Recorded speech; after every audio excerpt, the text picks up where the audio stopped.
Good evening भाई, good evening, good evening साਰਿਆਂ ਨੂੰ भाई। की हाल चाल? ਵਧੀਆ सारे तंदुरुस्त हो? फैमिली ਵਧੀਆ है? बच्चा कह रहे हैं बहुत बढ़िया है सर, आप सुनाओ क्या हाल चाल है? मैं भी बहुत बढ़िया हूँ जी, तंदुरुस्त हूँ, बढ़िया लग रहा हूँ ना। बस आपके पेरेंट्स की ब्लेसिंग है, आपकी दुआएं हैं, बहुत सारा प्यार है, सब कुछ बढ़िया चल रहा है।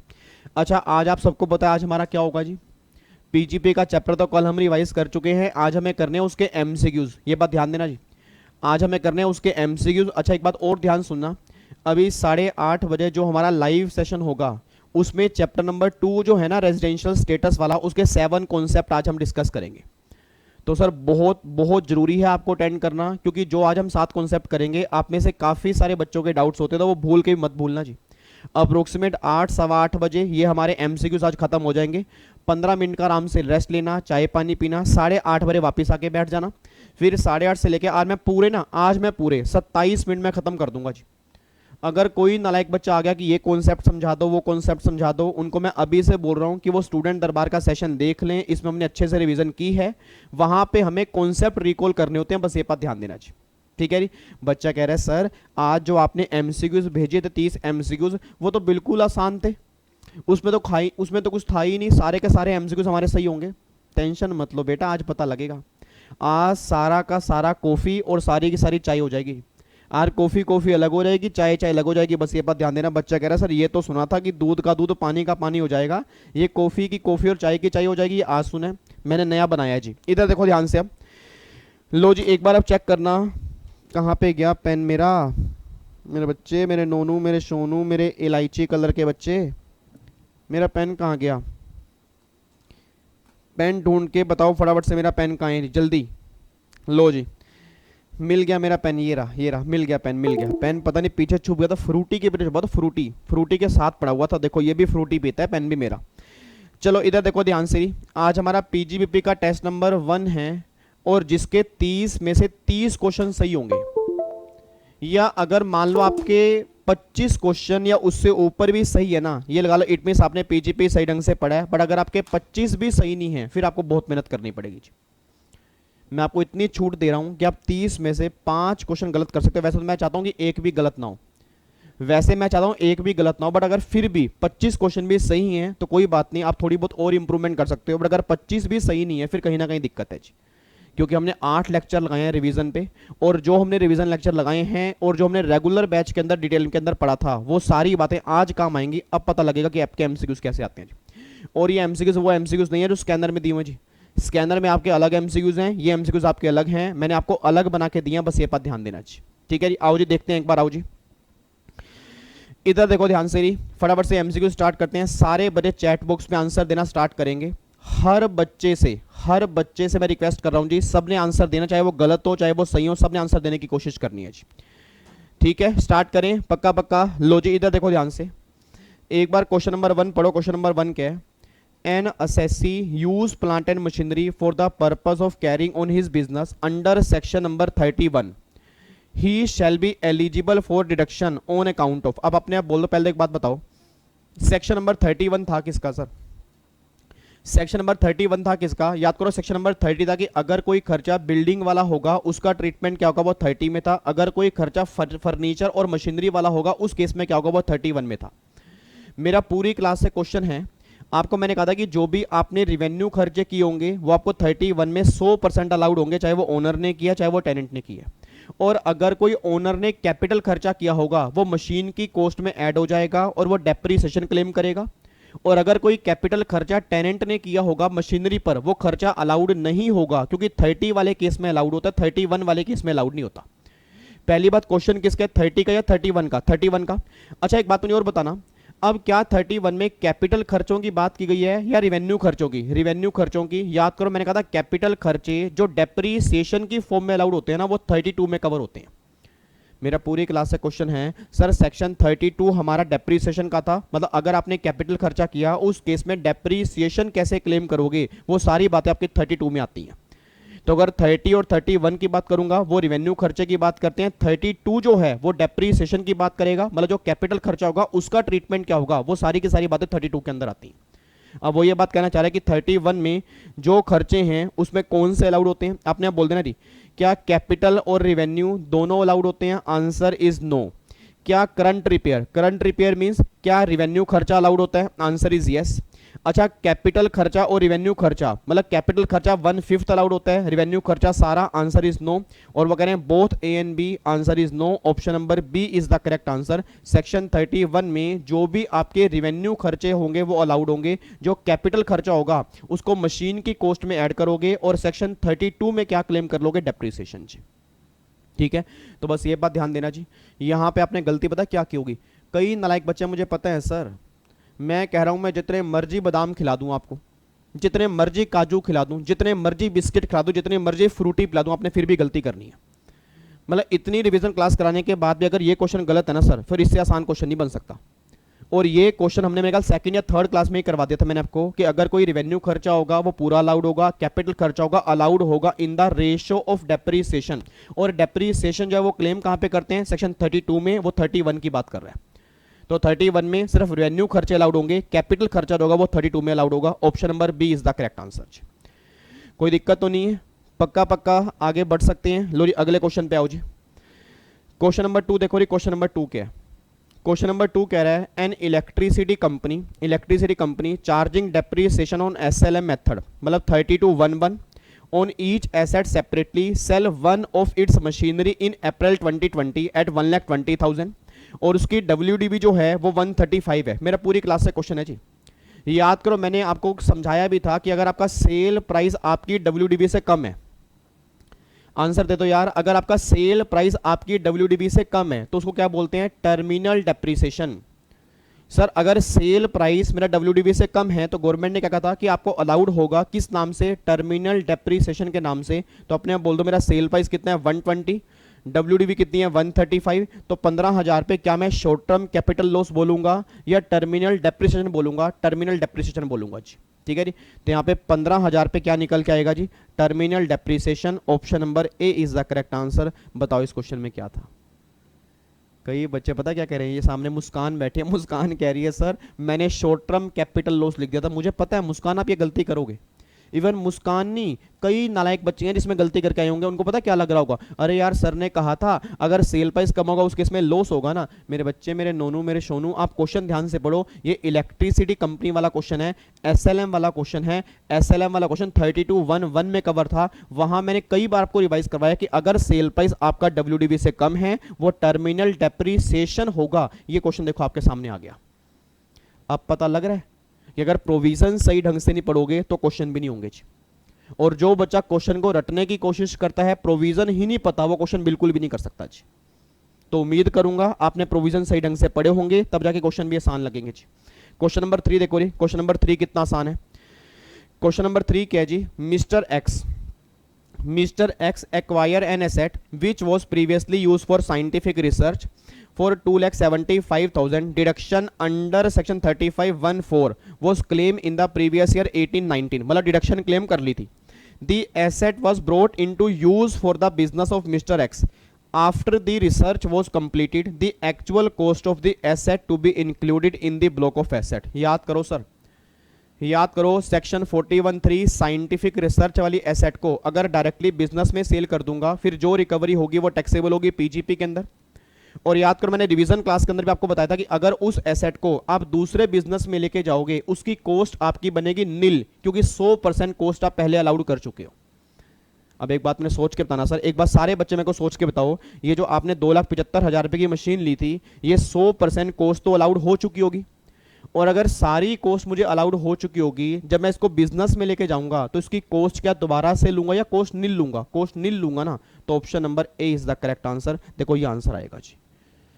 बच्चा कह रहा है सर ऐसे ऐसे ही हमारे एग्जाम में क्वेश्चन बनते हैं और हमें ना मुश्किल लगते हैं। मुश्किल क्यों लगते हैं? क्योंकि प्रोविजन आपसे सही ढंग से पढ़े नहीं है। ठीक है, अब जिस बच्चे ने, मैंने पहले भी कहा था सर, जिस बच्चे ने 8 की 8 रिवीजन क्लास पे अगर सही ढंग से पढ़े होंगे ना, ये सारे क्वेश्चन उसके बेस पे भी हो जाएंगे। ठीक है जी, बिल्कुल सिंपल क्वेश्चन है। अच्छा, एक बच्चा कहता है सर अगर मान लो ये दूसरे बिजनेस में यूज ना करता, अगर ये डायरेक्टली मार्केट में सेल करता, फिर क्या होता? फिर तो जितनी रिकवरी होती है वो टैक्सेबल किस में होती है? PGP के अंदर। जब वो बिजनेस में लेके जा रहा है इसलिए कॉस्ट कितनी बन गई? Nil. Option number A is the correct answer जी। ठीक है, क्वेश्चन नंबर 4 पे आओ जी। क्वेश्चन नंबर 4 देखो जी।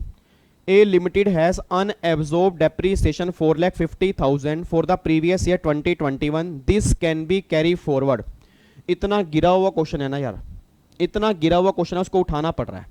सर अनएब्जॉर्ब डेप्रीसिएशन जो है वो कितने साल तक कैरी फॉरवर्ड होते हैं? पहले तो ये बताओ अनएब्जॉर्ब डेप्रीसिएशन किस सेक्शन में कवर होते हैं जी? यार अब तो बता दो यार, अनएब्जॉर्ब डेप्रीसिएशन किस सेक्शन में कवर होते हैं? याद करो, सेक्शन नंबर 32 में कवर होते हैं। और अनएब्जॉर्ब डेप्रीसिएशन किसी भी हेड की किसी भी इनकम से खत्म कर सकते हो, सैलरी की इनकम को छोड़ के। और मैंने कहा था इनफिनिटी लाइफ तक कैरी फॉरवर्ड होंगे, मतलब जिंदगी के साथ भी और जिंदगी के बाद भी। अपने आप बोल देना, क्या यहाँ पे 8 साल आएगा? Answer is no. क्या यहाँ पे 8 साल आएगा? Answer is no. अब यहाँ पे ना देखो, ये भी इनडेफिनेटली है, ये भी इनडेफिनेटली है और ये भी इनडेफिनेटली है, बट इन तीनों में सही कौन सा है? यानी अनएब्जॉर्ब डेप्रीसिएशन किसी भी हेड की किसी भी इनकम से खत्म होंगे, बस सैलरी की इनकम को छोड़ के। तो देखो, indefinitely and set off against any head of income except salary, option number D is the correct answer. आ रहे हैं क्वेश्चन करने में मजे? मजा आ रहा है ना? वाकई अब फील हो रहा है ना कि पीजीपी कर रहे हैं बस। और ऐसे क्वेश्चन एग्जाम के अंदर बनते हैं। आप कोई पेपर उठा लेना सर, ये सारे क्वेश्चन एग्जाम के हैं जी, ये सेम क्वेश्चन एग्जाम के अंदर बनेंगे। अगर ये क्वेश्चन सोल्व कर पा रहे हो तो एग्जाम में भी क्वेश्चन सोल्व हो जाएंगे जी। ठीक है जी। अगला क्वेश्चन देखो जी, क्वेश्चन नंबर 5। क्वेश्चन नंबर 5 बहुत बढ़िया क्वेश्चन है जी। क्वेश्चन नंबर 5 बहुत बढ़िया क्वेश्चन है। क्वेश्चन 5 देखना जी। Mister X a retailer acquire furniture on 10th May 2020 for 10,000 in cash. मतलब फर्नीचर परचेज किया 10 मई 2020 को, 10,000 रुपये पेमेंट किया कैश में, और 15 मई को 15,000 रुपये की पेमेंट की और 20,000 रुपये की पेमेंट की। 15,000 रुपये की पेमेंट की है बीरियर चेक से और 20,000 रुपये की पेमेंट की अकाउंट पे चेक से। अब मुझे नहीं पता मेरे फैमिली के कितने बच्चे इंटेलिजेंट हैं जी। याद करो, एक सेक्शन 43(1) हमने किया था एक्चुअल कॉस्ट का जी। एक सेक्शन 43(1) हमने किया था एक्चुअल कॉस्ट का। उसमें क्या लिखा हुआ था कि अगर 10,000 तक पेमेंट करोगे कैश में कोई दिक्कत नहीं है, 10,000 से ज़्यादा पेमेंट करनी होगी तो अकाउंट पे चेक से करोगे, अकाउंट पे ड्राफ्ट से करोगे, ऑनलाइन मोड से करोगे, तब तो वो कॉस्ट का पार्ट बनेगी। अगर तुम बीरियर चेक से करोगे वो तुम्हारी कॉस्ट का पार्ट ही नहीं बनेगी, उस पर तुम डेप्रीसिएशन क्लेम नहीं कर सकते। अब सोच के बोलना, ये 15,000 रुपये की पेमेंट आपने बीरियर चेक से की है तो क्या ये तुम्हारी कॉस्ट का पार्ट बनेगी? Answer is no. 15,000 रुपये हटा दो। 20,000 रुपये पेमेंट किया अकाउंट पे चेक से, क्या ये तुम्हारी कॉस्ट का पार्ट बनेगी? Answer is yes. और 10,000 रुपये की पेमेंट किया कैश में, 10,000 रुपये तक का कैश अलाउड होता है सर? 10,000 रुपये तक कैश अलाउड होता है तो 10,000 रुपये तक कोई दिक्कत नहीं है। अब 10,000 रुपये ये और 20,000 रुपये ये, टोटल 30,000 रुपये का फर्नीचर हो गया। और आपसे बढ़िया कौन जानता होगा फर्नीचर पे रेट ऑफ डेप्रीसिएशन क्या है जी?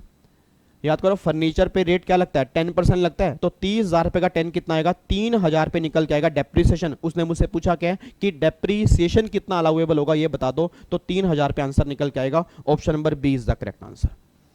सर सर सर सर आगे मत बनना, सर आगे मत बनना, कसम लगे आपको माता रानी की, आगे मत बनना। एक बार दोबारा समझा दो सर प्लीज़ ये वाला। मेरे बच्चे, मेरे नोनू, मेरे सोनू, एक बात बताओ, इसमें है क्या? 10,000 रुपये तक कैश में पेमेंट किया कोई दिक्कत नहीं है, 10,000 से ऊपर पेमेंट करनी है या तो अकाउंट पे ही चेक से करो या अकाउंट पे ड्राफ्ट से करो या ऑनलाइन मोड से करो। अब यहाँ पे 10,000 रुपये कैश में है, ये कोई दिक्कत नहीं है, ये मेरी कॉस्ट का पार्ट बन जाएगी, इस पर क्लेम कर लूंगा डेप्रीसिएशन। ये 15,000 रुपये की पेमेंट बीरियर चेक से है, अब बीरियर चेक अलाउड ही नहीं है ना, तो ये कॉस्ट का पार्ट नहीं बनेगा, क्रॉस कर दिया। 20,000 रुपये के अकाउंट पे चेक से है, इट मीन सही है, बिल्कुल कोई दिक्कत नहीं है। और 20 और 10 कितने हो गए? 30 हो गए ना। अब 30,000 रुपये का अगर 10% कैलकुलेट करूंगा तो 3,000 रुपये तो निकल के आएगा। Option number B is the correct answer. अब ये ना ये नालायकपंती मत करो। कई बच्चे कह रहे सर माइनर सी मिस्टेक हैं तो क्या इसको सही मान सकते हैं? नहीं सर, अगर एग्जाम दे के बाहर आ चुके हो तो फिर सही नहीं मान सकते। आपने बिल्कुल ऑनेस्टी से मुझे क्लास के बाद बताने हैं कि 30 में से कितने नंबर आपके आए हैं, ताकि मुझे आपकी परफॉर्मेंस पता लगे कि आप कहाँ स्टैंड करते हो और कितनी मेहनत करनी है अभी। ठीक है, सबने बताने हैं जी। लो जी, 5 क्वेश्चन हमारे हो चुके हैं। छठे क्वेश्चन पे आओ जी। छठा क्वेश्चन देख लो। XYZ incurred a capital expenditure of 2,50,001 for 2020 for acquisition of patents and copyright. Such expenditure is, अपने आप बोल दो नहीं, अगर पेटेंट्स को और कॉपीराइट है दैट इज इनटेंजिबल एसेट। याद करो, डेप्रीसिएशन टेंजिबल इनटेंजिबल दोनों पे मिलेगा। इनटेंजिबल पे किस रेट से मिलेगा? 25% से मिलेगा। तो पेटेंट्स और कॉपीराइट पे क्या क्लेम करूंगा? Depreciation at the rate 25%। तो वो कह रहे हैं जी इसमें डिडक्शन मिलेगी 14 साल में? नहीं। डिडक्शन मिलेगी 5 साल में? नहीं। That is subject to depreciation 25% under section 32। Answer is yes. Option number C is the correct answer. ये तो बिल्कुल सिंपल क्वेश्चन था भैया। इनटेंजिबल एसेट है, इनटेंजिबल एसेट पे क्या क्लेम करेंगे? डेप्रीसिएशन 15% के रेट से 32 के अंदर। ये बिल्कुल सिंपल क्वेश्चन था जी। उसके बाद देखो क्वेश्चन नंबर 7, ये बढ़िया क्वेश्चन है जी। क्वेश्चन नंबर 7 बहुत बढ़िया क्वेश्चन है। सेक्शन 44 डबल ए, मतलब 44 ए, 44 ए बताओ है किसका? पहले तो याद करो, पीजीपी की रिवीजन क्लास नंबर 7 में रिवाइज किया था जी। 44 ए किसका है? ट्रांसपोर्ट वाला जी। हैवी गुड्स व्हीकल वाले केस में 1000 रुपये पर टन पर मंथ होता है। Other than heavy goods vehicle वाले केस में 7500 पर मंथ पर व्हीकल की कैलकुलेशन होती है। वो कह रहे हैं section 44 A, presumptive taxation is applicable at a particular rate provided the assessee is the owner of a maximum of certain number of goods carriage. The rate per month or part of month relevant for assessment year 21-22 and maximum number of specified under the section are. क्या कहना चाह रहे हैं? वो कह रहे हैं एक तो ये बता दो इस सेक्शन में कितनी इनकम माननी होती है, और दूसरा ये बता दो कहां तक, मतलब कितने ट्रक हमें रखने होते हैं। याद करो मैंने आपको क्लास के अंदर भी कहा था कि 10 से ज़्यादा ट्रक आप नहीं रख सकते, और दूसरा 1000 रुपये पर टन की लिमिट होगी हैवी गुड्स व्हीकल वाले केस में, और 7500 की लिमिट होगी अदर देन हैवी गुड्स वाले व्हीकल वाले केस में। एक बार चेक करना, वो कह रहे हैं 7500 की लिमिट होगी हर केस में, आंसर इज नो। 7500 की लिमिट होगी हर केस में, आंसर इज नो। 1000 रुपये पर टन की लिमिट होगी, 1000 रुपये पर टन की, आंसर इज नो। 1000 रुपये पर टन की लिमिट होगी किस केस में जी? हैवी गुड्स व्हीकल वाले केस में, ठीक है, हैवी गुड्स व्हीकल वाले केस में। और 7500 रुपये की लिमिट होगी other than heavy goods vehicle वाले केस में, और 10 से ज़्यादा ट्रक नहीं होने चाहिए। Option number D is the correct answer. ये सही आंसर है जी, ये सही आंसर है सर। और देखो इस तरह के क्वेश्चन आपके एग्जाम के अंदर बनेंगे। एक बच्चा मैं देख रहा हूँ ऐसे माथे पे ना, ऐसे माथे पे पट्टी रख के बैठ गया, कह रहा सर एक बार ना थोड़ा सिर दबाना पड़ेगा, ये क्वेश्चन अगर ऐसे ऐसे एग्जाम के अंदर आ गया तो कैसे करेंगे? क्यों नहीं करेंगे सर? एक बात बताओ, जो पीजीबीपी मैंने 19 घंटे की रिवीजन क्लास में 2 घंटे में रिवाइज करवा दिया था, 2-2.5 घंटे में रिवाइज करवा दिया था, इस बार पता कितने घंटे लगे हैं? अप्रोक्सीमेट 7-8 घंटे लगे हैं। और अगर आपने पहले रेगुलर बैच के अंदर सही ढंग से पढ़ा है, रिवीजन क्लास की है, ये बच्चों वाले क्वेश्चन है जी। अगर आप इसको मुश्किल बोलोगे फिर तो आसान, पता क्या बनेगा? फिर आंसर आपको साथ में दे देगा वो। इससे आसान क्वेश्चन नहीं बन सकता, सही बता रहा हूं सर, इससे आसान क्वेश्चन बन ही नहीं सकते, आपको मेहनत करनी पड़ेगी बहुत ज्यादा। आगे बढ़ते हैं, क्वेश्चन नंबर 8 पे आओ जी। मेरे को तो क्वेश्चन करने में बहुत मजा आ रहा है जी, मजा आ रहा है सर। देखो ऐसे ऐसे क्वेश्चन अगर समझ में आ रहे हैं ना, इट मींस एग्जाम क्रैक कर देंगे हम। क्वेश्चन नंबर 8 देना, क्वेश्चन नंबर 8 बहुत बढ़िया क्वेश्चन है जी, क्वेश्चन ध्यान से पढ़ना। Where the total turnover of assessee eligible for presumptive taxation 44 AD, ठीक है, is receive partly by the account pay cheque, मतलब पार्टली अकाउंट पे चेक से है और पार्टली एनईएफटी से है। अब अगर पार्टली अकाउंट पे चेक से है और पार्टली एनईएफटी से है तो दोनों ही कैसे हो गई? ऑनलाइन मोड से हो गई ना।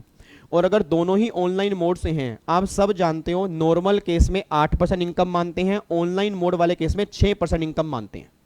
तो उसने मुझसे क्या कह रहा है? कह रहा है rate of presumptive business income, rate क्या होगा जी? 5% होगा, 6% होगा, 7% होगा, पार्टली टर्नओवर पे 8 होगा, पार्टली पे 6 होगा जी। बताओ जी फटाफट से, क्या पार्टली पार्टली करेंगे या पूरी टर्नओवर पे 6% होगा? सर पूरी टर्नओवर पे 6 होगा, क्यों? क्योंकि एनईएफटी भी स्पेसिफाइड मोड है, अकाउंट पे चेक भी स्पेसिफाइड मोड है, तो जो भी टर्नओवर होगी उसका 6% जो होगा वो तुम्हारी इनकम निकल के आएगी।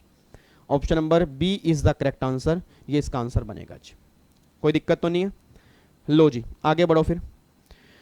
उसके बाद देखो जी क्वेश्चन नंबर 9 देखो, क्वेश्चन नंबर 9 भी बहुत बढ़िया है जी। The WDV of a block, WDV कितनी है? The WDV of a block plant and machinery, rate आपका 15% है, एज ऑन 1/4/2020 3,20,000 रुपए की है। उसने सेकंड हैंड मशीन परचेज किया 50,000 रुपए की 1 सितंबर को, उसको यूज करना स्टार्ट किया 1 नवंबर को। During January 2021 part of the block आपने बेच दिया। पार्ट ऑफ द ब्लॉक का मतलब क्या है? पिक्चर अभी बाकी है मेरे दोस्त। सर सारा ब्लॉक नहीं बेचा, पिक्चर खत्म नहीं हुई, पिक्चर अभी बाकी है। अब याद करो मैंने कहा था कि अगर पिक्चर बाकी होगी उस केस में या तो गेन आएगा या डब्ल्यूडीवी आएगी, लॉस कभी नहीं आएगा। सर 51 पिक्चर अभी बाकी है, या तो गेन होगा या डब्ल्यूडीवी होगी, लॉस कभी नहीं होगा। अब एक बात बताना, आपकी ओपनिंग डब्ल्यूडीवी 3,20,000 रुपए की है, आपने 50,000 रुपए की आपने एसेट परचेज की है और 2 लाख रुपए की आपने एसेट बेच दी है, तो क्लोजिंग डब्ल्यूडीवी कितनी आएगी? 3,70,000 माइनस में 2 लाख, 2,70,000 रुपए की आपकी डब्ल्यूडीवी निकल के आ जाएगी। अब मेरा पूरी क्लास से क्वेश्चन है जी, अगर 2,70,000 रुपए की डब्ल्यूडीवी निकल के आ रही है, इस पे हमें क्या क्लेम करना होगा? डेप्रीसिएशन। अब अगर इस पे हमें डेप्रीसिएशन क्लेम करना होगा, याद करो मैंने रिवीजन क्लास में कहा था कि सेक्शन 50 के जो डेप्रीसिएशन वाले क्वेश्चन होंगे उसको एमसीक्यूज में डिस्कस करेंगे। क्वेश्चन आपके सामने आ चुका है। सर अगर मेरी 270 की डब्ल्यूडीवी बचेगी, इस पे डेप्रीसिएशन क्या 15% से क्लेम करूं या 7.5 से क्लेम करूं, या इस डब्ल्यूडीवी के दो बाइफर्केशन होंगे? सर इस डब्ल्यूडीवी के दो बाइफर्केशन होंगे। एक बच्चा कह रहा है, ये सामने बच्चा बैठा, क्या नाम आपका? सार्थक। सार्थक कह रहा है भाई इसके दो बाइफर्केशन क्यों होंगे? एक बात बताओ सर, इस 270 में 50,000 रुपए की एसेट ऐसी है जिसको आपने यूज किया लेस देन 180। सर आपने यूज कब से किया? 1 नवंबर से ना, तो नवंबर से लेकर मार्च तक कितने बनेंगे? 180 से कम बनेंगे। तो मतलब इस 270 में 50,000 रुपए की एसेट ऐसी है जो आपने लेस देन 180 यूज की है, और जो बाकी एसेट होगी वो पूरे साल आपने यूज की होगी। तो इस 270 के दो टुकड़े करोगे, इसमें 50,000 रुपए की जो नई एसेट है उसको बाहर निकाल लोगे, और 220 जो होगा उसको बाहर निकाल लोगे। अब इस 220 पे तो पूरा 15% क्लेम करोगे, और इस 50,000 पे क्लेम करोगे 7.5%। बच्चा कह रहे हैं सर एक मिनट एक बात दोबारा बताना। एक बात बताओ सर, एक बात बताओ, कसम लगे आपको इस फ्रूटी की, कसम लगे आपको फ्रूटी की। अब मैं फ्रूटी ना, इधर देखो ध्यान से, आपको लाला चाहा लपलप देना ही पड़ेगा। ये फ्रूटी मेरी जेब में है, लाला चाहा लपलप वाली बात है, कसम लगेगी फ्रूटी की। देखो फ्रूटी नहीं मिलेगी आपको। एक बात बताओ सर, सेक्शन 50 पिक्चर अभी बाकी है, उस केस में मैंने क्या कहा था कि या तो गेन होगा या डब्ल्यूडीवी होगी, लॉस कभी नहीं होगा, डब्ल्यूडीवी आ रही है। अब जो ये फ्रूटी अंदर चलेगी, शर्मा रही है, नालायक, शर्माओ मत, ये नालायक बच्चे हैं सब, तुम टेंशन मत लो, तुम्हें मैं लेने नहीं दूंगा, तुम घबराओ मत। हाँ इधर सुना ध्यान से। अब जो ये 270 की डब्ल्यूडीवी बची है, इसमें 50,000 रुपए की ऐसी वैल्यू है जो आपने यूज किए लेस देन 180। तो इस 270 के दो टुकड़े करो, 220 अलग करो, 50 अलग करो।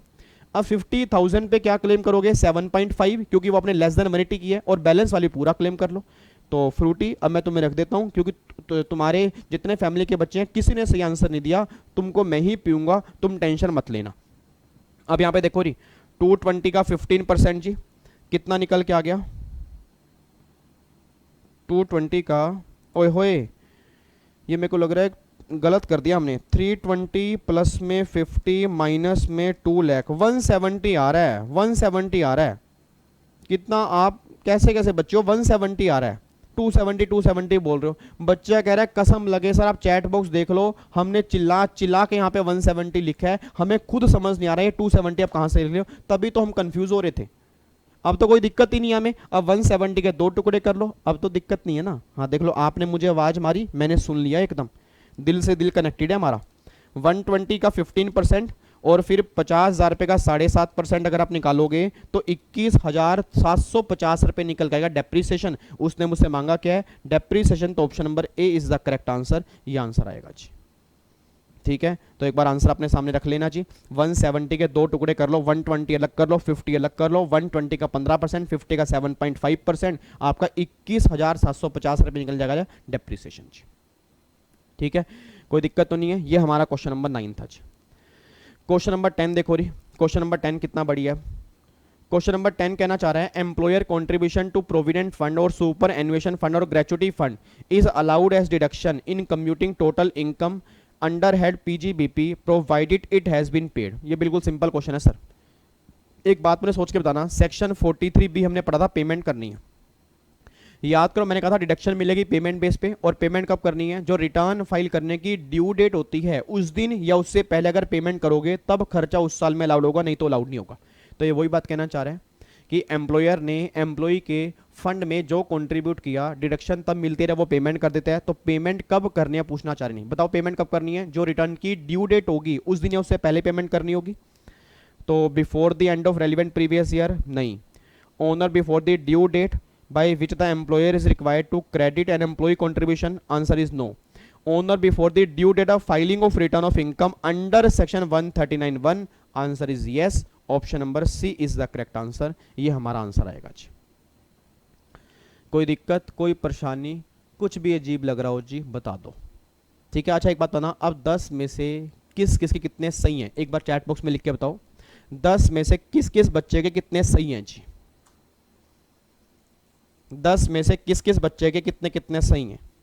लो जी, बच्चों के आ रहे हैं 7 सही हैं, 8 सही हैं, एक बच्चे के 5 भी आ रहे हैं, कई बच्चे तो बता ही नहीं रहे, उनके 2 ही सही होंगे, कई बच्चों को तो एक भी सही नहीं होगा, 1-2 बच्चे होंगे जिनके 10 के 10 सही होंगे, बाकी सब नालायकों का जमावड़ा बैठे हैं यहाँ पे, बाकी सब ऐसे ही बैठे हैं सर। ध्यान रखना, मैं आज ये तो 30 क्वेश्चन हो गए, अगले 30 क्वेश्चन जो मैं कल डालूंगा, जो मैं वेडनेसडे करने हैं, उस 30 के 30 क्वेश्चन ना अब बहुत ध्यान से पढ़ लेना, वो इससे भी जबरदस्त वाले होंगे, वो इससे भी जबरदस्त वाले होंगे। और अगर ये 60 क्वेश्चन आपने पीजीबीपी के कम से कम 2 से 3 बार रिवाइज कर लिए, एग्जाम में कहीं से क्वेश्चन बन जाए, आप मार नहीं खाओगे। एक तो स्कैनर वाले क्वेश्चन और एक 60 क्वेश्चन, बस पीजीपी के इससे बाहर क्वेश्चन चाहे नहीं भी करोगे तो भी चलेगा, ये 60 क्वेश्चन मोर देन सफिशिएंट है। ठीक है जी, आओ जी क्वेश्चन नंबर 11 पे आओ। क्वेश्चन नंबर 11 तो सारे बच्चे सही करेंगे। नाम देख लो क्या है, पप्पू एंड सन्स, नाम देख लो बिल्कुल क्या आंसर, अब तो ये सारे सही कर दोगे आप। Pappu and sons paid 11 lakh as remuneration to his partner. The same was in accordance with the partnership deed. Partners are also entitled to interest on capital at the rate 11% as per partnership deed. Total interest paid during the year 1,30,000 पे, और book profit आपको दिए हुए हैं before interest on capital remuneration 37 lakh रुपए के। Salary allowable कितनी होगी वो बता दो पप्पू को। सैलरी अलाउेबल कितनी होगी बताना है, क्योंकि इंटरेस्ट तो सारा अलाउड है, क्योंकि 11% है, 12 तक अलाउड होता है, सारा इंटरेस्ट अलाउड है। अब हमें देखनी है सैलरी कितनी अलाउड है जी, हमें देखनी है सैलरी कितनी अलाउड है। अब एक बात सोच के बोलना सर, अगर 37 लाख के बुक प्रॉफिट हैं, 37 लाख के 2 टुकड़े कर दो जी, पहले 3 लाख के बुक प्रॉफिट का 90%, और जो बैलेंस बुक प्रॉफिट होंगे 34 लाख रुपए के, उसका कर दोगे आप 60%। यही तो करते हैं सर, यही तो करते हैं। हमने क्या 40B, सेक्शन 40B जो हमने कल संडे को रिवाइज किया, सेक्शन 40B जो हमने कल संडे को रिवाइज किया, उसमें हम क्या करते हैं, 3 लाख रुपए का 90 करते हैं और बैलेंस बुक प्रॉफिट का 60% करते हैं। तो एक बार चेक करना, 3 लाख का 90%, 34 लाख रुपए का 60%, ये आ गया जी 23,10,000 रुपए की सैलरी अलाउड है। मतलब 23,10,000 रुपए तक की सैलरी अलाउड है। अपनी सैलरी दी कितनी है, 11 लाख रुपए। अब लिमिट मेरी 23,10,000 रुपए है, सैलरी मैंने 11 लाख रुपए दी है, तो अलाउड भी कितनी होगी, ऑब्वियस सी बात है 11 लाख रुपए अलाउड होगी। Option number B is the correct answer, ये हमारा आंसर आएगा। बच्चा कह रहे हैं सर 1 मिनट रुकना, 1 मिनट रुकना, यहाँ पे 23,10,000 रुपए अलाउड क्यों नहीं किया। मेरे बच्चे, मेरे काले, मेरे पीले, मेरे भिंडी, मेरे कीवी, मेरे पाइनएप्पल कलर के बच्चे, एक बात बताओ, यहाँ पे 23,10,000 अलाउड क्यों करेंगे। जब मैंने सैलरी ही 11 लाख रुपए दी है, तो मैंने क्या कहा था कि जो आपकी लिमिट निकल के आएगी वो, और जो आप सैलरी पे करोगे वो, विच एवर इज लेस तो अलाउड होगी। अब यहाँ पे लिमिट आपकी 23,10,000 पे आ रही है, सैलरी आपने 11 लाख रुपए दी है, तो अलाउड भी कितनी होगी, 11 लाख रुपए। Answer number B is the correct answer. खम हो गया जी, क्वेश्चन खम हो गया। आओ जी फटाफट से आओ जी। क्वेश्चन नंबर 12 देखो जी, any loss from the specified business refer to in section 35 AD can be set off against. अपने आप बोल दो जी, हेलो इधर देखो, सीधा सीधा बिल्कुल सीधा। 35 AD के बिजनेस के लॉस कैसे खत्म करते हो जी, 35 AD के बिजनेस के लॉस कैसे खत्म करते हो। 35 AD के बिजनेस के लॉस 35 AD में जो बिजनेस होते हैं उनमें से किसी भी बिजनेस की इनकम से खत्म कर सकते हो। 35 AD के बिजनेस के लॉस 35 AD की बिजनेस की इनकम से खत्म होते हैं। सेम बिजनेस नहीं, 35 AD में जो भी बिजनेस होगा उसमें से किसी भी बिजनेस की इनकम से खत्म कर दोगे और इनफिनिटी लाइफ तक कैरी फॉरवर्ड करोगे। बताना जी, only profit and gain of same specified business, answer is no. Profit and gain any business of assessee, answer is no. Profit and gain any other specified business of the assessee, answer is yes. 12 का answer क्या बनेगा जी, option number C is the correct answer, ये हमारा answer बनेगा जी। कोई दिक्कत, कोई परेशानी, कुछ भी अजीब लग रहा हो। बच्चा कह रहा है सर मजे आ रहे हैं, मजे आ रहे हैं, 12 क्वेश्चन हो गए और 12 में से अभी तक हमारे 10 तो सही हो गए, 30 में से 25 सही होने चाहिए कम से कम।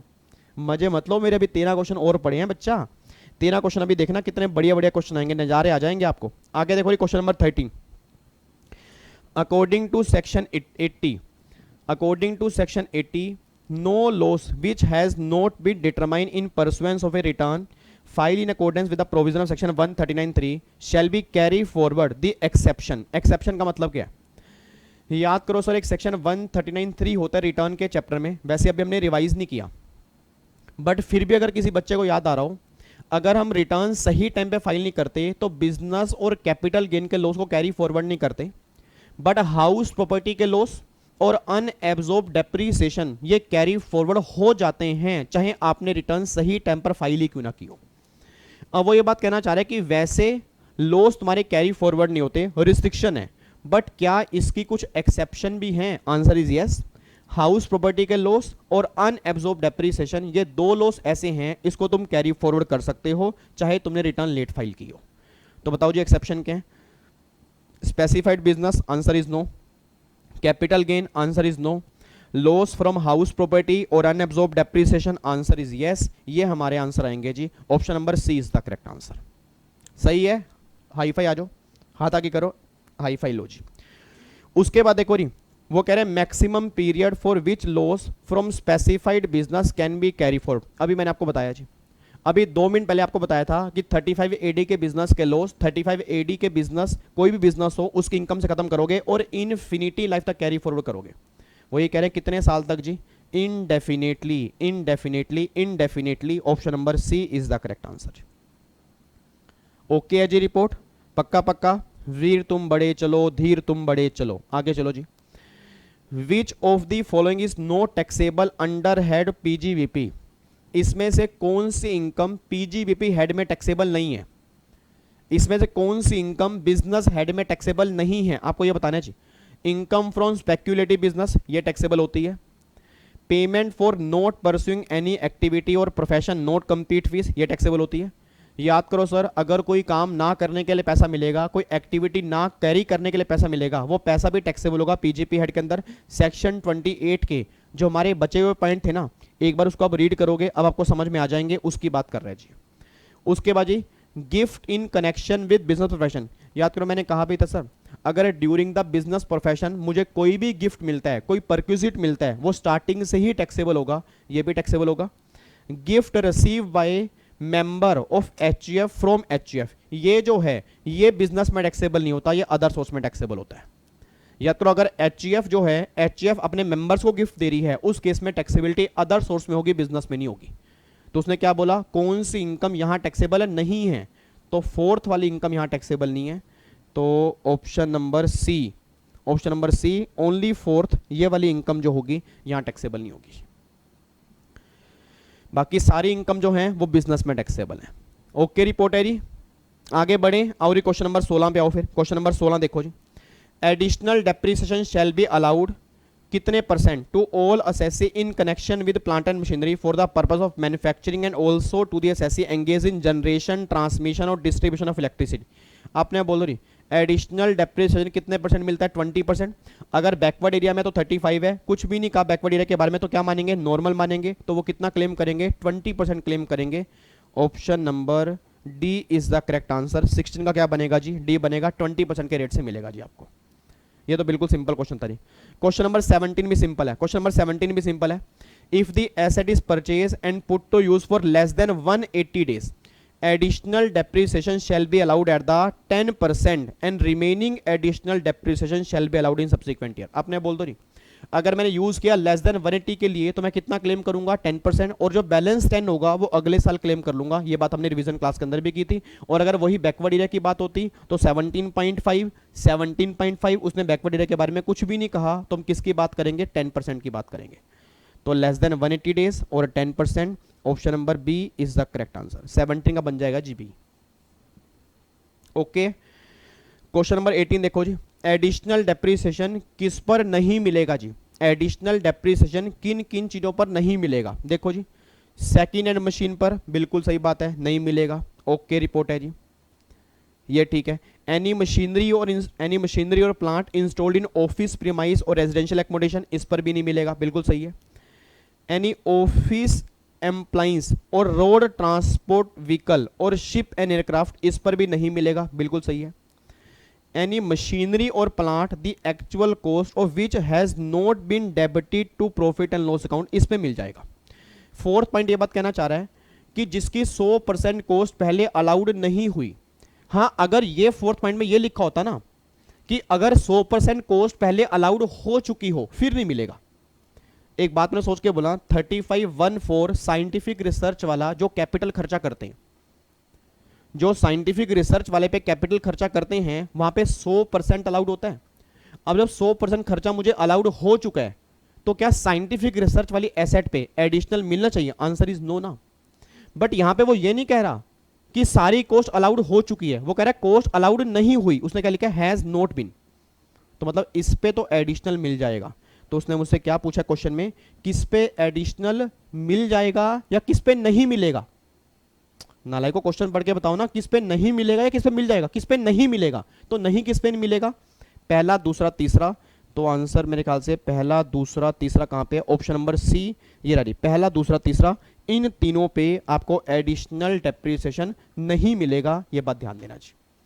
ओके है जी, आगे देखो फिर। Which of the following statement is correct? कौन सी स्टेटमेंट सच्ची है, बताओ जी। As per section 32 set off depreciation और loss is compulsory and not voluntary. As per section 2, as per section number 32, set off of depreciation or loss is not compulsory but voluntary.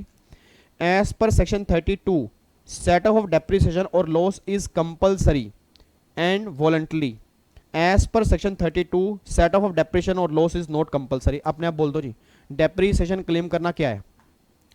Explanation 5 याद कर लो यार। Explanation 5 में क्या लिखा था? मैं समझा समझा के थक गया आपको। डेप्रीसिएशन क्लेम करना मैंडेटरी है, ऑप्शनल नहीं है। तो बताओ जी, कंपलसरी है, वॉलंटरी नहीं है। Option number A is the correct answer. 19 का आंसर बनेगा जी ए। ठीक है जी, कोई दिक्कत तो नहीं है। हमारा 19 का हो गया जी, ऑप्शन नंबर ए करेक्ट कर लेना जी, ऑप्शन नंबर ए हमारा आएगा जी। उसके बाद देखो जी क्वेश्चन नंबर 20। क्वेश्चन नंबर 20 भी काफी लंबा चौड़ा है बट आसान क्वेश्चन है। क्वेश्चन नंबर 20 देखो जी, which of the following is not covered under section 35 AD? याद करो, मैंने क्लास में कहा भी था कि 35 एडी के 14 बिजनेस अगर आपको याद नहीं होंगे एग्जाम में दिक्कत आएगी। क्यों? एग्जाम में क्वेश्चन बनता है आपके सामने है जी। अब वो कह रहा है जो बिजनेस नीचे दिए हैं उसमें से कौन से बिजनेस 35 एडी में कवर नहीं है? कौन से कवर हैं वो नहीं कह रहा, कह रहा कौन से कवर नहीं है, बताओ जी। कोल्ड चेन फैसिलिटी, ये तो कवर है। Warehousing facility for agriculture produce, ये भी कवर है। हॉस्पिटल एटलीस्ट 100 बेड, ये भी कवर है। Housing project under scheme of affordable housing, ये भी कवर है।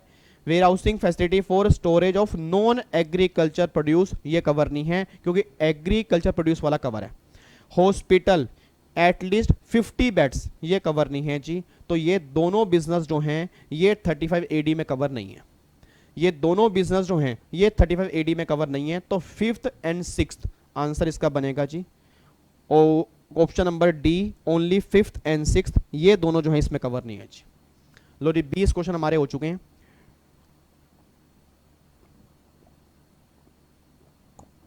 चैट बॉक्स के अंदर टाइप करके बताओ जी, जल्दी बताओ चैट बॉक्स के अंदर कितने बच्चों के 20 में से कितने कितने सही हैं जी।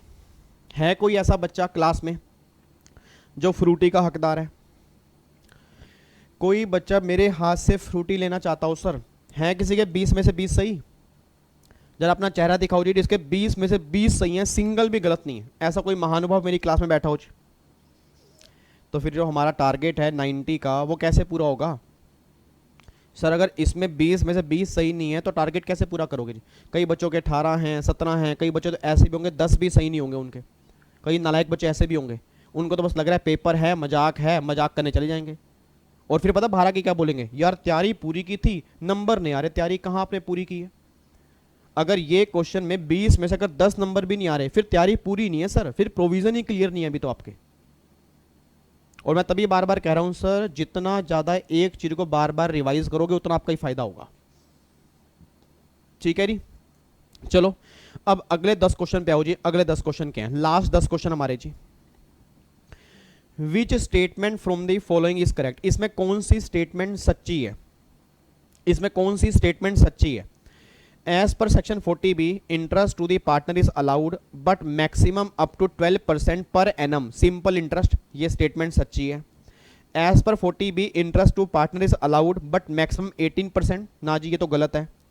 As per 40B interest to partner is allowed maximum 12% per month, per month नहीं है पर एनम है, ये भी गलत है। और 15% ये भी गलत है। तो स्टेटमेंट सच्ची कौन सी है? Option number A is the correct answer, ये हमारा करेक्ट आंसर है। खम हो गया जी, खम हो गया। 21वां क्वेश्चन खम हो गया जी। 22वें क्वेश्चन पे आओ जी। कह रहा है ए partnership firm has a book profit 5 lakh रुपए के हैं बताओ मैक्सिमम कितनी सैलरी उसको अलाउड हो सकती है जी। अगर बुक प्रॉफिट 5 लाख रुपए के हैं, सोच समझ के बोलना चाहिए, अगर बुक प्रॉफिट 5 लाख रुपए के हैं तो कितनी सैलरी फर्म को अलाउड हो सकती है, बस ये बता दो। अब सोच समझ के बोलना, अगर बुक प्रॉफिट 5 लाख रुपए के हैं, इस 5 लाख रुपए के आप 2 टुकड़े करो जी। 3 लाख रुपए अलग करो, 2 लाख रुपए अलग करो। 3 लाख रुपए का 90% कर दोगे और 2 लाख रुपए का 60% कर दोगे। 3 लाख का 90 कितना हो गया 270, और ये 120, 270 प्लस में 120 कितना हो गया 390, मतलब 3,90,000 रुपए तक अगर सैलरी पे करोगे तो अलाउड हो जाएगी। तो आंसर क्या बनेगा 390। Option number C is the correct answer. Option number C is the correct answer. ये हमारा 390 निकल के आएगा। बच्चा कह रहा है यार ये 2 टुकड़े सर ने कैसे किए हैं, भाई तुझे समझ में आ रहा है क्या? दूसरा कह रहा है नालायक, याद कर 40B में क्या था कि पहले 3 लाख के बुक प्रॉफिट अलग करने हैं, बाकी अलग करने हैं। पहले 3 लाख का 90 और बाकी का 60%, तो कितना निकल के आ गया आपका 390 ही तो आएगा। वही तो सर ने किया है, बस ये 390 आपके सामने आ गया जी। ओके रिपोर्ट है, आगे बढ़ सकते हैं। Yes sir. आगे देखो question number 23। Question number 23, which statement from the following is correct. इसमें कौन सी स्टेटमेंट सच्ची है? याद करो 40B सर, वही वाला क्वेश्चन आ गया। अगर पार्टनरशिप फर्म पार्टनर को प्रॉफिट का शेयर देती है, अगर पार्टनरशिप फर्म पार्टनर को प्रॉफिट में शेयर देगी तो पार्टनर के अर्थ में क्या होगा? एग्जम्प्ट होगा। क्यों? पार्टनरशिप फर्म उस पर टैक्स पे कर चुकी है। देखो जी क्या कह रहे हैं, if any partner has receive share out of the profit from partnership firm such share shall be exempt from income tax. बिल्कुल सही बात है, बिल्कुल सही बोला आपने, ये स्टेटमेंट करेक्ट है जी। उसके बाद कह रहे हैं कि वो पार्टनर का जो शेयर है प्रॉफिट का वो एग्जम्प्ट नहीं है। झूठ बोल रहा है, झूठ बोल रहा है जी, क्योंकि एग्जम्प्ट होता है तो मतलब बाकी स्टेटमेंट तो फिर झूठ ही बोल रही होंगी, क्योंकि जब एक स्टेटमेंट हमारी सच्ची हो चुकी है तो option number A is the correct answer. ये स्टेटमेंट हमारी सच्ची है जी। क्वेश्चन नंबर 23 का आंसर बनेगा जी ए। 24 पे आओ जी। Mister X purchase goods worth 75,000 on 1 January 21 and payment किया 60,000 पे आपने 3 जनवरी 21 को बाय अकाउंट पे ही चेक से। 8,000 रुपये की कैश में और 7,000 रुपये की कैश में एक्सपेंडिचर अलाउड कितना होगा? हाँ नहीं बताओ जी, एक्सपेंडिचर अलाउड कितना होगा? पहले ये बताओ ये क्वेश्चन किस सेक्शन का है? अगर आप इंटेलिजेंट हो, जितने बच्चे मेरे सामने बैठे, कम से कम मेरे रेगुलर बैच वाले बच्चे ही बोल दें यार, कम से कम रेगुलर बैच वाले बच्चे ही मेरी लाज रख लें। ये क्वेश्चन किस सेक्शन का है? याद करो नालायकों, ये क्वेश्चन हमारा सेक्शन 43 का है कि अगर 10,000 तक की पेमेंट करनी है तो जैसे मर्जी करो, 10,000 से ऊपर करनी है एक दिन में एक पर्सन को एक खर्चे की, तो अकाउंट पे चेक से करनी होगी, ड्राफ्ट से करनी होगी, ऑनलाइन मोड से करनी होगी। उसने बोला 1 तारीख को पेमेंट की है 60,000 रुपये अकाउंट पे चेक, परफेक्ट है। 3 तारीख को पेमेंट किया 8,000 रुपये की कैश में, परफेक्ट है क्योंकि 10,000 तक है। फिर पेमेंट किया 5 तारीख को 7,000 रुपये कैश में। हाँ एक बात और सुनना, अगर 3 तारीख को ही 7,000 रुपये की कैश पेमेंट की होती फिर ये पूरे के पूरे 15,000 रुपये डिस अलाउड हो जाते। सर एक पर्सन को एक दिन में एक खर्चे की अगर 10,000 से ऊपर पेमेंट कैश में की है तो सारी डिसअलाउड है। और ये चेक करो, ये 3 दिन अलग अलग हैं, एक 1 तारीख है, एक 3 तारीख है, एक 5 तारीख है। अब जब तीनों पेमेंट ही अलग अलग दिन हैं तो फिर अलग अलग दिन की अलग अलग 10,000 रुपये की लिमिट काउंट होती है। बस ये पर ध्यान देना, क्योंकि लॉ में क्या लिखा है, एक दिन में एक पर्सन को एक खर्चे की। तो अगर एग्जामिनर यहां पे 5 तारीख की जगह 3 तारीख बोल देता, फिर 8 और 7 15, फिर 15,000 रुपये डिस अलाउड होते, फिर सिर्फ 60,000 रुपये अलाउड होते। बट अब यहाँ पे 3 दिन अलग अलग हैं तो सारे के सारे अलाउड हैं, तो 70 के 75 जो आपने पे किए हैं वो सारे के सारे अलाउड होंगे। Option number A is the correct answer. ठीक है री, ओके रिपोर्ट है, कोई दिक्कत तो नहीं है। लो जी आगे बढ़ो फिर। Question number 25, which statement from the following is correct. इनमें से कौन सी स्टेटमेंट सच्ची है? सर एक बात मैंने सोच के बताना, आपने कैपिटल गेन का चैप्टर किया था, आपने कैपिटल गेन का चैप्टर किया था, वहां पे क्या लिखा था, अगर कैपिटल एसेट को स्टॉक इन ट्रेड में कन्वर्ट करोगे, फिर अगर स्टॉक इन ट्रेड बेचोगे तो कैपिटल एसेट को स्टॉक इन ट्रेड में कन्वर्ट करोगे, वो कन्वर्जन ट्रांसफर होगा, कैपिटल गेन में टैक्सेबल होगा। जिस दिन कन्वर्ट करते हो उस दिन की fair market value sale price बन जाते हैं कैपिटल गेन का। अब मेरा क्वेश्चन ये आ रहा है, अगर कैपिटल एसेट को स्टॉक इन ट्रेड में कन्वर्ट किया फिर तो कैपिटल गेन में चला गया, बट अगर स्टॉक इन ट्रेड को कैपिटल एसेट में कन्वर्ट करेंगे तो क्या वो बिजनेस में टैक्सेबल होगा नहीं होगा? यस होगा। मैं दोबारा बोलूंगा, अगर कैपिटल एसेट को स्टॉक इन ट्रेड में कन्वर्ट किया, वो कन्वर्जन ट्रांसफर है और कैपिटल गेन में टैक्सेबल है। ऐसे ही अगर स्टॉक इन ट्रेड को कैपिटल एसेट में कन्वर्ट करोगे तो ये कन्वर्जन भी टैक्सेबल होगा और बिजनेस में टैक्सेबल होगा। और जिस दिन भी आपने कन्वर्ट किया होगा उस दिन की फेयर मार्केट वैल्यू क्या बन जाएगी जी, कॉस्ट बन जाएगी उस एसेट की। देखो यहाँ पे क्या लिखा हुआ है, where a stock in trade converted into capital asset the fair market value of the stock shall be treated as actual cost of the asset. बिल्कुल सही बोल रहे हैं जी। Stock in trade converted into capital asset then actual purchase cost भी, नहीं गलत, actual purchase price नहीं लेते। Where the converted stock in trade into capital asset written down value, answer is no, none of the answer is no, option number A is the correct answer. जब stock in trade को capital asset में convert करते हो उस case में जो fair market value होती है वो कॉस्ट बनती है, बस ये पर ध्यान देना चाहिए। ठीक है नी, तो ये हमारा क्वेश्चन नंबर 25 था जी। ठीक है, अच्छा अगर किसी बाई चांस किसी क्वेश्चन में डाउट आ रहा है ना, किसी क्वेश्चन में बाई चांस अगर एक, वैसे मुझे लग नहीं रहा आपको डाउट आ रहा होगा क्योंकि सिंपल क्वेश्चन है, बिल्कुल गिरे हुए क्वेश्चन है, बट अगर फिर भी लग रहा है कि सर नहीं इस क्वेश्चन में थोड़ा डाउट आ रहा है, बट ऐसे नहीं सर, पहली बात उसको दोबारा ट्राई करोगे, एक बार नहीं कम से कम 3 बार कोशिश करोगे दोबारा ट्राई करने की, फिर भी नहीं हो रहा, फिर वीडियो खत्म होने के बाद कमेंट बॉक्स में डाल देना। वेडनेसडे को जब मैं वीडियो लेके आऊंगा अगले एमसीक्यूज की, उससे पहले आपके डाउट्स क्लियर कर दूंगा। तो अगर किसी बच्चे को डाउट आ रहा है ना, टेंशन बिल्कुल मत लेना, टेंशन बिल्कुल मत लेना कि सर ये हमें दिक्कत आ रही है। ठीक है, तो बिल्कुल टेंशन मत लेना, जो भी वेडनेसडे को हमारी क्लास आएगी उससे पहले ये डाउट्स मैं क्लियर कर दूंगा जी आपके। बट पहले कसम है आपको माता रानी की, कम से कम 3 बार पहले खुद ट्राई करके देखोगे, क्योंकि अगर डायरेक्टली मुझसे पूछ लोगे तो फिर खुद की कॉन्सेप्ट बिल्डअप नहीं होगे। तो पहले एक बार खुद ट्राई करना, फिर कमेंट बॉक्स में डाल देना जी। आगे देखो क्वेश्चन नंबर 26। क्वेश्चन नंबर 26 तो बिल्कुल आसान है सर। वो कह रहे हैं एक कार आपने परचेज की थी मिस्टर बिट्टू ने, और 10 अगस्त 18 को 5,25,000 रुपए की आपने पर्सनल यूज किया, और फिर 2 साल के बाद आपने बिजनेस यूज करना स्टार्ट कर दिया। अब 2 साल जब पर्सनल यूज किया होगा उस साल में डेप्रीसिएशन तो आपने क्लेम ही नहीं किया होगा। अब जब आपने प्रोफेशनल यूज करना स्टार्ट किया, अब बताओ डेप्रीसिएशन कितना मिलेगा। सर कार पे आपको बताओ रेट कितना है, 15% है, तो 5,25,000 रुपए का 15% आप निकाल लो, कितना निकल के आएगा, 5,25,000 का 15, क्योंकि 1 जुलाई 20 है ना, तो 1 जुलाई 20 से लेकर 31 मार्च चेक करोगे 180 डेज से ज़्यादा यूज़ किया। सर अगर 1 जुलाई से लेकर 31 मार्च काउंट करोगे तो 180 डेज से ज़्यादा है, तो पूरा मिलेगा 15%, तो 15% निकालोगे तो 78,750 रुपये। Option number B is the correct answer. भाई जो आपने पर्सनल यूज़ किया 2 साल, उसका तो मिलेगा ही नहीं, पर्सनल वाले का तो मिलता ही नहीं ना, जब से आपने प्रोफेशनल यूज़ करना स्टार्ट किया तब से आपको मिलेगा जी। तो जब से प्रोफेशनल यूज करना स्टार्ट किया तब से मिलेगा, कितना मिलेगा, 15। हाँ अगर यहां पे यूज लेस देन 180 होता फिर आपको हाफ मिलता, बट यहां पे मोर देन 180 है तो पूरा 15% क्लेम कर लोगे जी। ठीक है, उसके बाद देखो री, mister x is engage in A business with turnover है 1,50,00,000 जी। क्वेश्चन बहुत ध्यान से पढ़ना, क्वेश्चन बहुत बढ़िया है, क्वेश्चन बहुत बढ़िया, एग्जाम के लिए मोस्ट इंपॉर्टेंट है।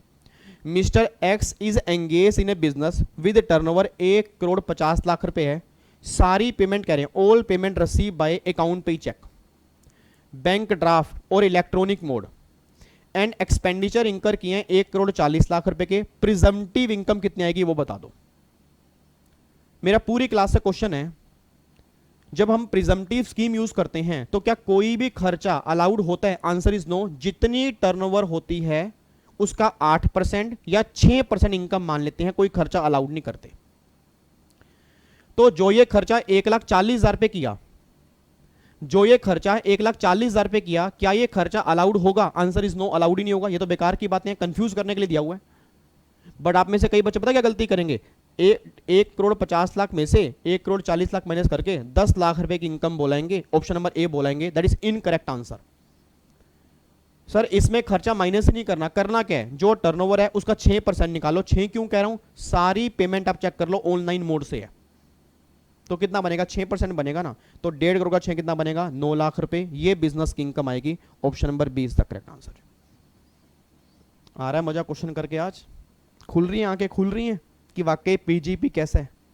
और कसम कसम खा के बोलना सर मुश्किल तो नहीं है। देखो यार ये बेकार की बातें मत करो, आप ना दिल पे हाथ रख के बोलो सर मुश्किल तो नहीं है। जिसने बच्चे ने 8 रिवीजन क्लास डेली बेस पे शिद्दत से देखी है, ऑनेस्टी से देखी है, कम से कम मैं कह रहा हूं रिवीजन क्लास देखने के बाद ही ना 30 में से 20 क्वेश्चन वो भी सही कर सकता है। हाँ, जो रेगुलर बैच वाले बैठे हैं उनके तो 30 के 30 सही होने चाहिए जी। जो रिवीजन क्लास भी सिर्फ रिवीजन क्लास देख रहा है, चाहे कोचिंग आपने कहीं और से ली है, तो भी 30 में से 20 सही होने चाहिए। क्वेश्चन इतने आसान है सर, मुश्किल कुछ भी नहीं है इसमें। हाँ, थोड़े बहुत देखो टेक्निकल पॉइंट हैं, वो तो आएंगे ही आएंगे, बिल्कुल सिंपल तो बिल्कुल भी नहीं आएंगे ना। आगे देखो क्वेश्चन नंबर 28 जी। क्वेश्चन नंबर 28 में कह रहे हैं किस सेक्शन में आपको बुक्स ऑफ अकाउंट्स मेंटेन करने की बात की गई है जी, बताओ जी। किस सेक्शन में बुक्स ऑफ अकाउंट्स मेंटेन करने की बात की गई है? Revision class number 7, section number क्या था? 44AA। तो 44AA option number C is the correct answer. इस सेक्शन में बुक्स ऑफ अकाउंट्स मेंटेन करने की बात की गई है। उसके बाद जी deduction for expenditure incurred on notified agriculture extension, agriculture extension section number जी 35CCC। डिडक्शन कितनी मिलेगी? 100% की। पहले 150 की तब कितने की मिलेगी? 100 की मिलेगी। 35CCC, तो 35CCC और 100%, option number C is the correct answer. ठीक है, option number C is the correct answer. अब लास्ट क्वेश्चन पे आ जाओ जी, क्वेश्चन नंबर 30। क्वेश्चन नंबर 30 ध्यान से पढ़ना जी। एक company has WDV of block of asset 1/4/18, 30 lakh रुपए की है। 1/4/18 की जगह ना 1/4/20 कर दो यहाँ पे। 1/4/20 को 1/4/20 को 30 लाख रुपए की WDV है। रेट आपका डेप्रीसिएशन का है 15%। Asset falling in block are purchase during the year. आपने 10 लाख रुपए की एसेट अपने और परचेज की है और सारा ब्लॉक, एंटायर ब्लॉक, पिक्चर खत्म हो चुकी है मेरे दोस्त। 30 लाख रुपए की ओपनिंग WDV थी, 10 लाख रुपए की आपने एसेट और परचेज की, 40 लाख रुपए की वैल्यू है। आपने सारा ब्लॉक ही बेच दिया, कितने का? 17,60,000 रुपए का। अब सोच समझ के बोलना, अगर पिक्चर ही खत्म हो चुकी है, अगर पिक्चर ही खत्म हो चुकी है सी, अगर पिक्चर ही खत्म हो चुकी है, उस केस में या तो गेन होगा या लॉस होगा, WDV एग्जिस्ट नहीं करेगी। अब सोच समझ के बोलना जी। 30 प्लस में 10, 40 मेरी एक्चुअल वैल्यू है। अब 40 लाख की वैल्यू को 17,60,000 के अंदर बेच दिया तो बाकी क्या बचेगा? लॉस ही तो बचेगा। और कौन सा बचेगा? Short term capital loss, section 52। कम से कम लास्ट क्वेश्चन है नालायक को, हाँ तो बोल दो। यहां क्या तो रहा है, सारा ब्लॉक बेच दिया। सारा ब्लॉक मतलब क्या होगा? पिक्चर खत्म हो गई ना। और अगर पिक्चर ही खत्म हो चुकी है, या तो गेन होगा या लॉस होगा। अब अगर सेल प्राइस 17,60,000 पे है, उसमें 40 लाख रुपए हटाओगे तो आपका आंसर पता क्या आएगा? 22,40,000 पे ये शॉर्ट टर्म कैपिटल लॉस बचेगा। और आपकी जो WDV है वो एग्जिस्ट ही नहीं करेगी, ब्लॉक ही खत्म हो चुका है। और जब ब्लॉक ही खत्म हो चुका है तो डेप्रीसिएशन अलाउड होने का तो मतलब ही नहीं है, क्योंकि जब पिक्चर ही खत्म हो चुकी है तो डेप्रीसिएशन किस पे मिलेगा जी आपको? Option number D is the correct answer. ये हमारा क्वेश्चन है जी। तो सर इस तरह के क्वेश्चन आपके एग्जाम के अंदर बनेंगे। ये 30 क्वेश्चन आज हमने किए हैं। 30 क्वेश्चन मैं कल बना के और डालूंगा ट्यूसडे को, वो भी आप करना। टोटल 60 क्वेश्चन प्रैक्टिस करेंगे बढ़िया तरीके से। और अगर ये 60 के 60 भी आप सही तरीके से कर लेते हो तो PGP का बेस पूरा क्लियर हो चुका है जी। और फिर हम फ्राइडे से हम अगला चैप्टर स्टार्ट करेंगे। और अगला चैप्टर हम रिवाइज करेंगे जी set off and carry forward of losses का जी। उसको एक ही क्लास में हम रिवाइज करेंगे जी। ठीक है, एक क्लास में रिवाइज करेंगे। फिर संडे को रिवाइज करा दूंगा मैं क्लबिंग ऑफ इनकम वाला चैप्टर, उसको भी एक क्लास में रिवाइज करा दूंगा, क्लबिंग ऑफ इनकम, क्योंकि छोटे छोटे चैप्टर हैं। फिर मंडे को फिर हम करेंगे डिडक्शन हो गया, फिर धीरे धीरे रिटर्न ऑफ इनकम हो गया, TDS हो गया, मैट हो गया, AMT हो गया। सारे चैप्टर 1 बाय 1 रिवाइज करते रहेंगे जी। ठीक है, बट 5 हेड फाइनली हमारे वेनेसडे को विद MCQ सारे खत्म हो जाएंगे जी। और आप खुद समझ सकते हो इस बार मैंने रिवीजन में काफ़ी टाइम लगाया है।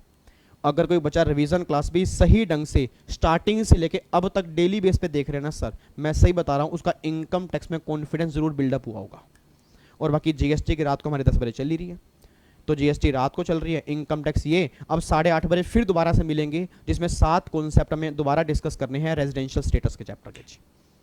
ठीक है, उसका भी PDF जो था मैं डाल दिया था। अच्छा, कई बच्चे नोट्स कह रहे हैं सर, उसके नोट्स आपको सर स्क्रीनशॉट लेने पड़ेंगे, क्योंकि सर वो चैप्टर वाइज नोट्स मैं खुद ही बनाता हूँ, फिर उसमें काफ़ी सारी कटिंग हो जाती हैं, वो नोट्स सेव नहीं होते फिर।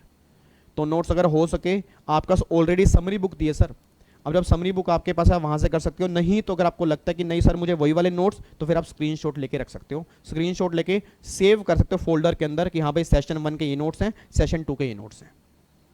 ठीक है जी, चलो जी फिर अब बाकी मुलाकात करेंगे अभी थोड़ी देर के बाद अप्रोक्सीमेट हमारे कितने बज चुके हैं, 8 बजने वाले हैं जी, 8 बजने वाले हैं 5-10 मिनट के अंदर। फिर 8:30 बजे मुलाकात करेंगे जी आराम से। उसमें चैप्टर नंबर 2 के 7 कॉन्सेप्ट डिस्कस करने हैं। सही टाइम पे आ जाना, क्योंकि इसमें काफ़ी सारे बच्चों को डाउट है जो आज हम क्लियर करेंगे जी, ठीक है। फिर 10 बजे रात को जीएसटी की रिवीजन क्लास के अंदर मिलेंगे और चैप्टर हम करेंगे उसमें सप्लाई का जी, ठीक है। Chapter most important chapter GST का, सप्लाई का चैप्टर जो होगा आज हम स्टार्ट कर देंगे, ठीक है।